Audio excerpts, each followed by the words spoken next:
Las evidencias de la materialización del antropoceno han aparecido hace algunos años. Las causantes de esta problemática antropogénica son derivadas de las acciones de los seres humanos, que directa o indirectamente han provocado una transformación en la geología del planeta, pero no solo en su superficie, sino también en los seres vivos que habitan sobre ella.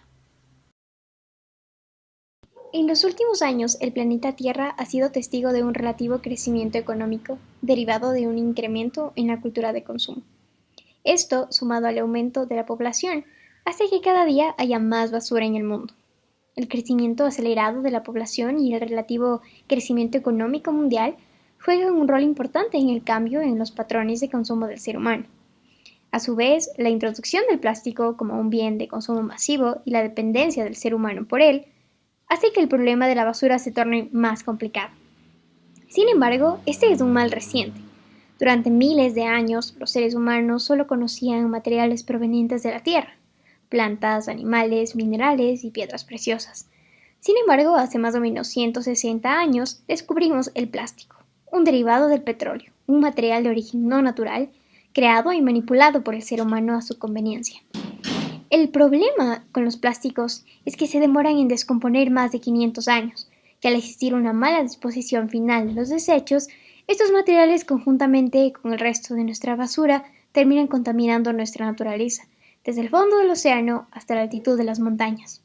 Hoy en día casi todo lo que desechamos termina en el mismo lugar, debajo de la tierra, en vertederos de basura. Estos sitios sirven para enterrar desechos antropogénicos que contienen mezclas complejas de materiales sintetizados o modificados por los humanos. Son un ambiente antropogénico único.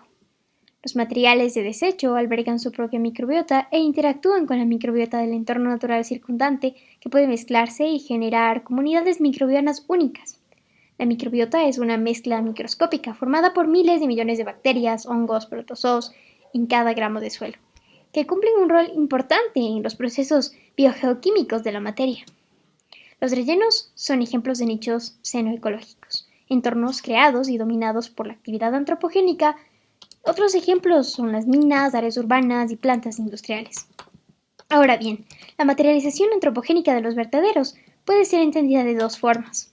La primera se manifiesta en las similitudes entre la formación de rellenos sanitarios y los procesos de deposición geológica, que sugieren que estos se conservarán en registros geológicos futuros y en consecuencia pueden ser adecuados para fechar influencias antropogénicas, por ejemplo en forma de fósiles. La segunda es que gracias a su interacción con los nichos Zen, los rellenos terminan formando piscinas de lixiviados, líquidos que han pasado o han emergido en los desechos sólidos que se acumulan en los rellenos sanitarios. Estos son una fuente importante de contaminación ambiental debido a sus elevados niveles de nitrógeno, cloruros, sulfatos y metales pesados como el plomo. Provocan la dispersión de bacterias altamente tóxicas en los recursos de agua superficial y subterránea, en el aire y en el suelo, lo que amenaza la salud de los seres humanos.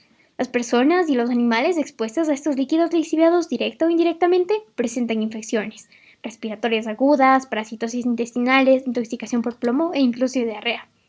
No existen documentaciones concretas con respecto a estos problemas en el Ecuador. Sin embargo, en una de las comunidades de Vietnam, país que presenta las tasas más altas de construcción de rellenos sanitarios, existe una alta prevalencia de asma e intoxicación por plomo debido al desborde de una de las piscinas de lixiviados en el río que rodeaba su población años atrás.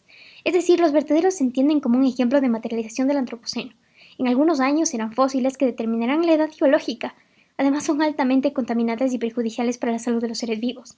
Los seres humanos estamos provocando una disrupción en los microbiomas en donde se depositan nuestros desechos, y esto provoca enfermedades en nuestros semejantes. Las comunidades microbianas que se forman de la interacción de insectos, microorganismos, animales y plantas pueden servir como una herramienta adicional de adaptación antropogénica local. El ser humano convive con un mal todos los días, sus desechos, pero es un mal que no se puede evitar, sino manejar. Comencemos a actuar ahora.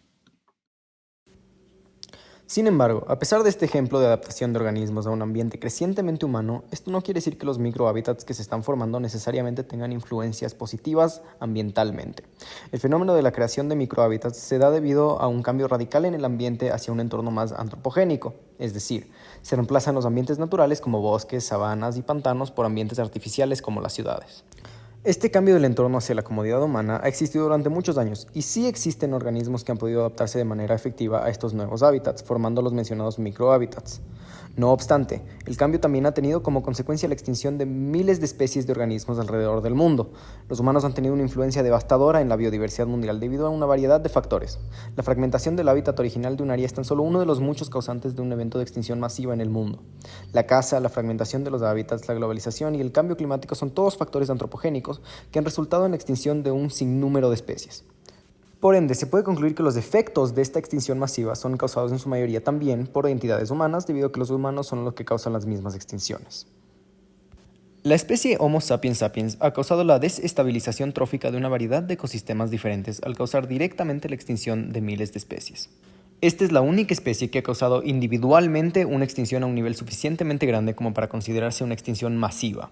Muchos de estos organismos, ahora extintos como las ranas, mamíferos grandes o aves, son esenciales para la estabilización de muchos ecosistemas mundiales.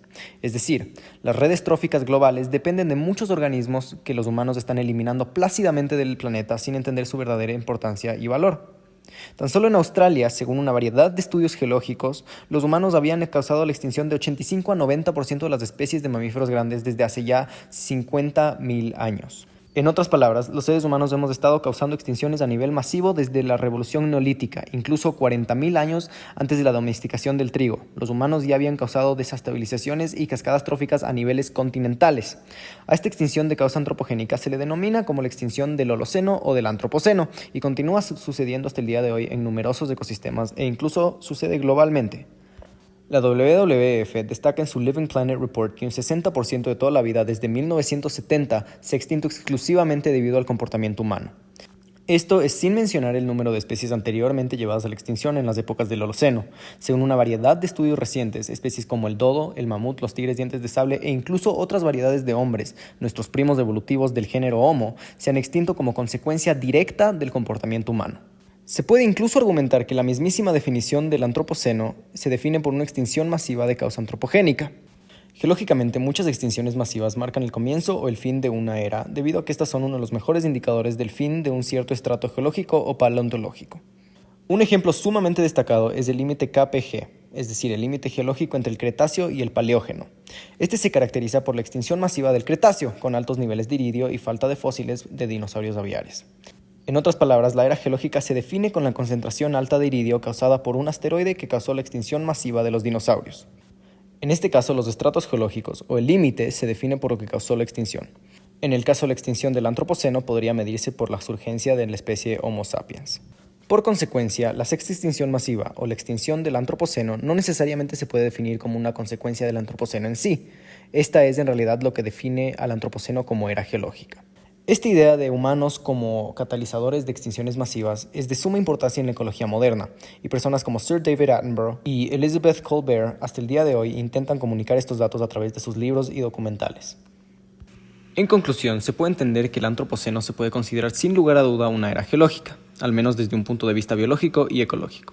La cantidad de cambios del planeta causados por medios antropogénicos es impresionante. El calentamiento global, la minería y la fragmentación de hábitats ocurren a ritmos alarmantes. Como especie somos un terraformador insaciable. Cientos de ecosistemas han muerto por nuestra comodidad y de sus cadáveres han surgido nuevos microbiomas. Sin embargo, debido a la desestabilización de ellos, las redes tróficas mundiales parecen tener un fenómeno de cascadas cada vez más frecuente y una desestabilización completa de los ecosistemas mundiales resultaría inexorablemente en la extinción de tanto nuestra especie como la de muchas otras.